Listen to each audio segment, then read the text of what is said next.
ലോകത്ത് ആദ്യമായി അണുബോംബ് വർഷിച്ച ദിവസം. chaos. Hiroshima was instantly transfigured. 1945 August 6 ഹിരോഷിമയുടെ കറുത്ത ദിനം. ജപ്പാൻ എന്ന രാജ്യത്തിന്റെ ചരിത്രത്തിലെ ഏറ്റവും ഭീകരമായ ദിനം.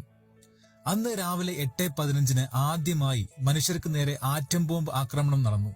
രണ്ടാം ലോക മഹായുദ്ധത്തിൽ ജപ്പാനെ പരാജയപ്പെടുത്താനായി അമേരിക്ക കണ്ടെത്തിയ അവസാന മാർഗമായിരുന്നു ആ അണുബോംബ് സ്ഫോടനം.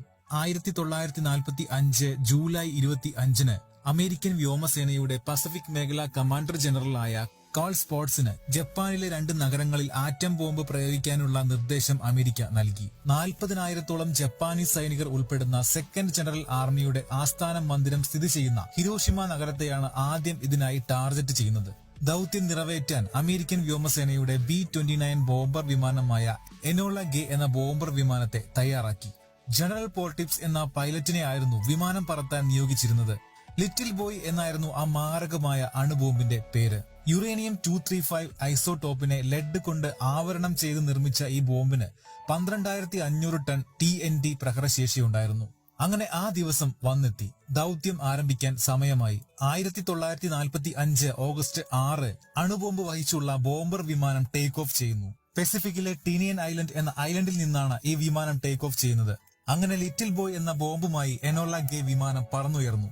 വിമാനം പൈലറ്റായിരുന്ന പോൾ ടിബറ്റ്സ് ഹിരോഷിമയെ ലക്ഷ്യമാക്കി പറത്തിക്കൊണ്ടിരിക്കുകയാണ്.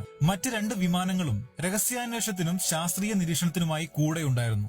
രാവിലെ 7 മണിക്ക് ഒരു അമേരിക്കൻ വിമാനം ഹിരോഷിമയെ സമീപിക്കുകയും നഗരമൊഴിയാനായി താമസക്കാർക്ക് മുന്നറിയിപ്പ് നൽകുന്ന ലഘുലേഖകൾ വിമാനത്തിൽ നിന്ന് ഉപേക്ഷിക്കുകയും ചെയ്യുന്നു. ഹിരോഷിമയെ അമേരിക്കൻ സൈനികർ ലക്ഷ്യം വെക്കുന്നുണ്ടെന്നും മാരകമായ ആ ബോംബിങ്ങിൽ നിന്ന് രക്ഷപ്പെടാൻ നിങ്ങൾ അവിടെ നിന്ന് മാറണമെന്നും ആ ലഘുലേഖയിൽ ഉണ്ടായിരുന്നു. സമയം രാവിലെ 8:15. വിമാനത്തിൽ നിന്നും ലിറ്റിൽ ബോയ് എന്ന ആ മാരക അണുബോംബിനെ ഒരു പാരച്യൂട്ടിൽ താഴേക്ക് ഇറക്കിവിടുന്നു. പാരച്യൂട്ടില്ലാതെ ബോംബ് വിക്ഷേപിക്കുകയാണെങ്കിൽ ഈ ദൌത്യത്തിൽ ഏർപ്പെട്ട വിമാനവും ആ ബോംബ് സ്ഫോടനത്തിൽ നശിക്കും.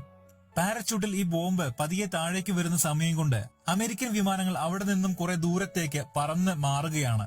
അങ്ങനെ ആ ബോംബ് 1900 അടി, അതായത് 580 മീറ്റർ ഉയരത്തിൽ ഹിരോഷിമയ്ക്ക് മുകളിൽ എത്തിയിരിക്കുകയാണ്. അതേ ഉയരത്തിൽ വെച്ച് തന്നെയാണ് ആ അണുബോംബ് പൊട്ടിത്തെറിക്കുന്നത്. ഹിരോഷിമയ്ക്ക് മുകളിൽ ഒരു വലിയ തീഗോളമായി ആ ബോംബ് മാറുകയാണ്. ആ പൊട്ടിത്തെറിയിലൂടെ മർദ്ദമുള്ള ഒരു വേവ് അവിടെ നിന്ന് പുറപ്പെടുവിക്കുകയാണ്.